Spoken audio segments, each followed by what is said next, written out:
سلام دوستان، امروز میخوام این سوپاپ شیر اهرمی رو کلا براتون باز کنم و آموزشش رو بدم. ببینید اینجا یه اهرم داره که میدید بالا و این میچرخونید، این پیچ باز میشه.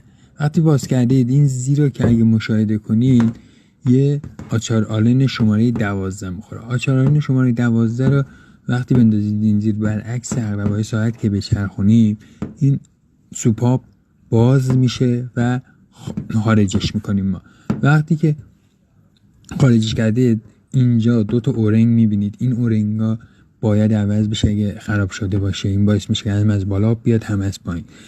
این دوتا و این داخلش هم یه دونه کوچولو مهره داره، اونم باید نگاه کنید. بعضی موقع کل خود این اهرم خراب میشه که میتونید کامل از قیمت خاصی هم نداره. اینو عوض کن 100% درست میشه. برای دوستاتم این پستو بفرست، منم لایک کن و فالو کن. ممنون.